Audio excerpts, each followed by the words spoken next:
South में आती, south का खाना खाती। जेव्हा तुम्ही रोज डेली लाईफ मध्ये खूप कमी चालत असता तेव्हा अशी हालत होते। थोडं ट्रेकिंग आहे म्हणून ही अशी हालत आहे, बाकी काही नाही।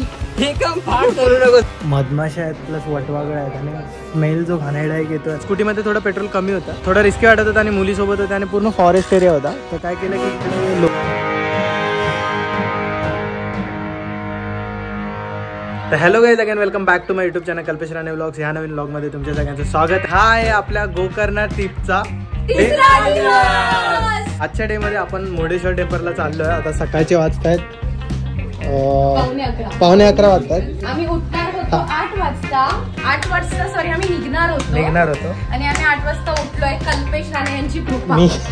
मी उठलेलो पण आणि रात्रीला उठण्यासाठी ना चिठ्ठ्या काढल्या, पहिलं कोण उठणार दुसरं कोण उठणार, त्याच्यामध्ये पहिला कल्पेश आलेला, पण कल्पेशने फक्त अलार्म बंद केले। मी सकाळी उठलेलो आणि कसं झालं की थंडी जास्त होती आणि मग नंतर ह्या बाईक मधून स्वेटर बिटर कुठे कॅरी करणार ना, मग म्हटलं की थंडीचा कशाला, थोडस ऊन पडल्यावर निघू आपण। असं काही नाहीये, गैरसमज आहे, या कल्पेला उठायचंच नव्हतं। अजूनही त्याची झोप पूर्ण झाली नाही, तो चुकीच्या गाडीवर बसलेला आणि चुकीच्या गाडीवर बसलेला जरा। कलर सेम नाही बरोबर आहे, ते सगळं मान्य आहे। आता चला, आता मी पटकन तुम्हाला पोहोचवतो मुर्डेश्वरला, टेन्शन नाही। चला मित्रांनो। अरे हा, कारण नाश्ता करायला जायचं। काल आम्हाला एक मस्त हॉटेल भेटलं इकडे। खूप चांगलं हॉटेल। इकडे सगळं कसं ऑथेंटिक साऊथ इंडियन फूड असतं, त्यामुळे सगळ्यांनाच ते जमतं नाही। बट इकडे एक गोदावरी करून एक हॉटेल आहे, नॉर्थ इंडियन हॉटेल आहे आणि मस्त टेस्ट आहे। रेग्युलर आपली जशी सिटीमध्ये टेस्ट लागते तशी टेस्ट आहे आणि सगळ्यांना बरं वाटतं ते हॉटेल भेटल्यानंतर। आता आपण तिकडे चाय प्यायला जातो।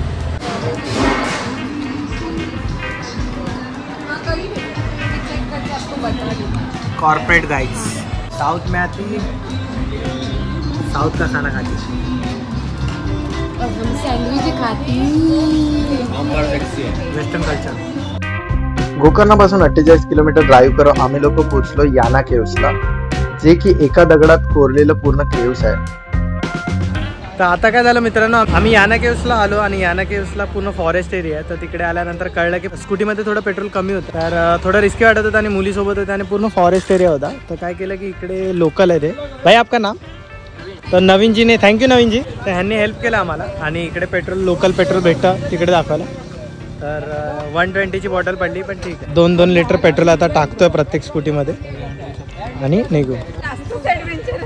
प्रत्येक ट्रिपमध्ये थोडंफार तर चालतंच, थोडं काही ना काहीतरी होतं। तर मित्रांनो, याना केव्सला येताना ना, हा तुम्हाला मेन रोड पासून 11 किलोमीटर आतमध्ये जावं लागतं।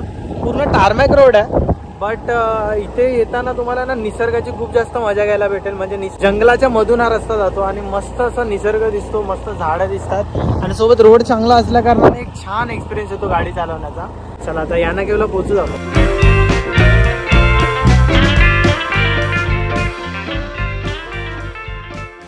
तर जस्ट आम्ही एंटर केलं याना केव्सचे आणि फॉरेस्टमधून थोडासा वॉकिंग आहे, ट्रेक आहे आणि इकडे थोडासा वॉटरफॉल छोटासा दिसला आणि इथे रिव्हर क्रॉसिंग। थोडे पाय भिजतील आता आमचे। भाई पाणी किती थंड आहे यार, थंड पाणी आहे जाम। झाड बघा ना किती मोठं आहे यार मित्रांनो, जबरदस्त मोठं झाड आहे।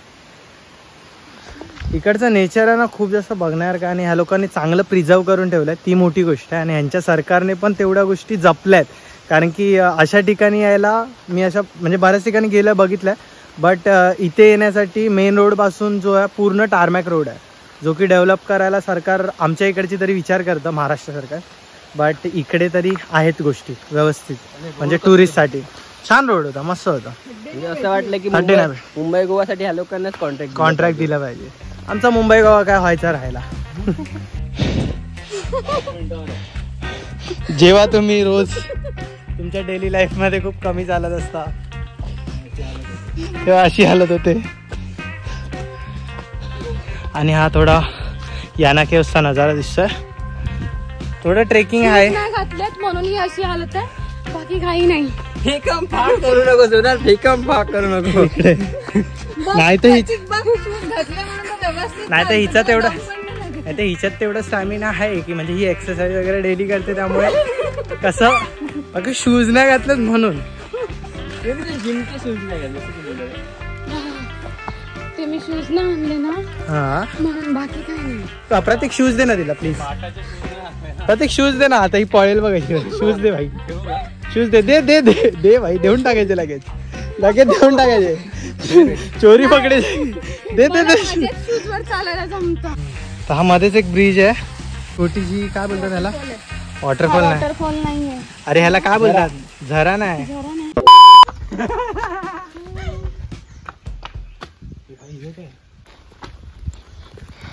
खाली सांभाळून बघा रे.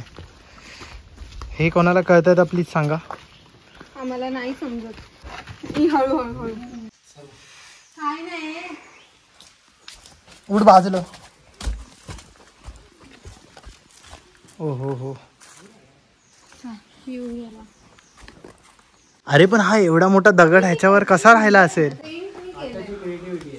पण हे नंतर बनवलेलं आहे ना, तेव्हाच्या काळचं नाही. अश्मयुगात कसं काय करायची ते बाथरूम असणार.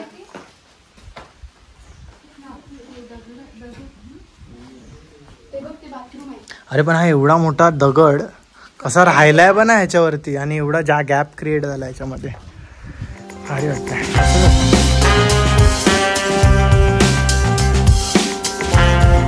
तर मित्रांनो, केव्सच्या जवळ आम्ही लोक पोहोचलो आहेत. आणि हे केव्स बेसिकली काय आहे की हे जे मंदिर आहे गंगाचंडा भैरवेश्वर मंदिर, सो त्याच्या रिलेटेडच हे केव्स आहे पूर्ण. आणि या केव्समध्ये तुम्ही मंदिरातून एंट्री करता आणि जेव्हा तिथून जाऊन बाहेर येतात तेव्हा तुमची, म्हणजे इकडच्या लोकलने आम्हाला सांगितले की तेव्हा तुमची पूर्ण ह्या मंदिराची किंवा ह्या स्वयं उद्भवित देवस्थानाची पूर्ण प्रदक्षिणा होते जेव्हा तुम्ही केव्सच्या आतमधून फिरून येता. खूप इंटरेस्टिंग असं मंदिर आहे आणि मंदिराची ही केव्स आहे. तर चला आता जाऊया पटकन, बघूया आतून कसं आहे. त्यांच्या मंदिराच्या आतमध्ये ना खूप अशा प्राचीन मूर्त्या होत्या. आणि हा पूर्ण दगड जो दिसतोय ना, प्रकट झाले स्वयं प्रकट झालेली मूर्ती आहे. सो ती मूर्ती बघून खूप भारी वाटतं. आणि त्याचा दाखवू नाही शकलो बिकॉज तिथे प्रोहिबिटेड होतं. हा, व्हिडिओग्राफी वगैरे ऑब्विस आहे की मंदिरात व्हिडिओग्राफी वगैरे अलाउड नाही, बट इकडे येऊन बघण्यासारखं. आणि तो गाभारा वगैरे मस्त बनवलेला, पूर्ण दगडात कोरलेला सगळं आहे. आणि केवढा मोठा हा पूर्ण हे आहे बघा, डोंगर आहे पूर्ण. आणि डोंगरात ह्या सगळ्या गोष्टी सापडलेल्या आहेत त्या काळी.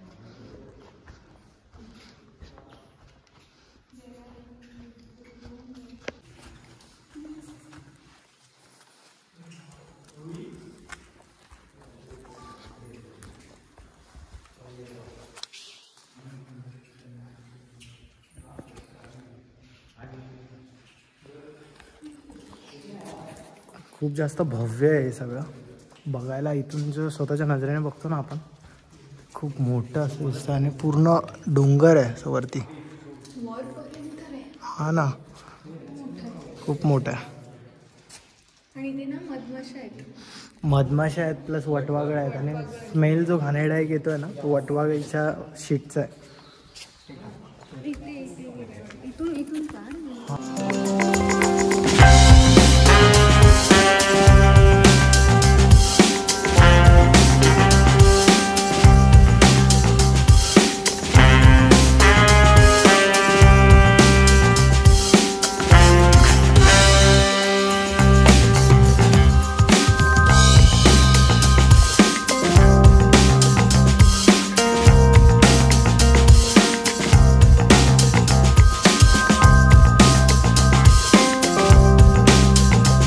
मित्रांनो, जसं आम्हाला तिकडच्या पुजारी आणि तिकडच्या लोकांनी सांगितलं त्याप्रमाणे मी तुम्हाला थोडंसं तिकडचं याना केव्सचं हे सांगतो, इन्फॉर्मेशन सांगतो. काही रॉंग असू शकतो, काही एक्झॅक्टली माहीत नाही आपल्याला इकडच्या होत्या. आणि नेटवर्क नाही तर मी सर्च करून पण तुम्हाला सांगू शकत नाही. बट इकडचं याना केव्सचं जे आहे स्वयंप्रकट झालेलं शंकराची पिंड आहे, जी की त्या मंदिरात आतमध्ये हा जो दगड मोठा दिसतो त्याच्या आतमध्ये असं शंकराची केव आहे ज्याची लोक पूजा करतात. आणि त्याच्या बाजूनेच गंगा पण वाहते, म्हणजे थोडंसं असं गंगा तिकडे येते दगडाच्या आतून. सो त्यामुळे हे देवस्थान प्रकट झालेलं आहे. स्वयंप्रकट झालेला आणि त्याच्या बाजूलाच भैरव देवीची मूर्ती बसवलेली आहे, तर त्याची पण पूजा केली जाते. पुढे एक गणपतीचं मंदिर आहे. म्हणजे या केव्सच्या आतून जो बघितला तुम्ही अर्धा रस्ता बंद होता, तर पहिला तो पूर्ण खुल्ला होता, पण तिकडे पावसामुळे वगैरे तो रस्ता आहे ना पूर्ण असं तिकडे रिस्की झालेला आहे आणि तो खराब होत आलेला आहे रस्ता. सो अशा प्रकारचं काहीतरी याना केव्स होतं. थोडं बघण्यासारखं होतं, पुरातन गोष्टींपैकी एक होतं.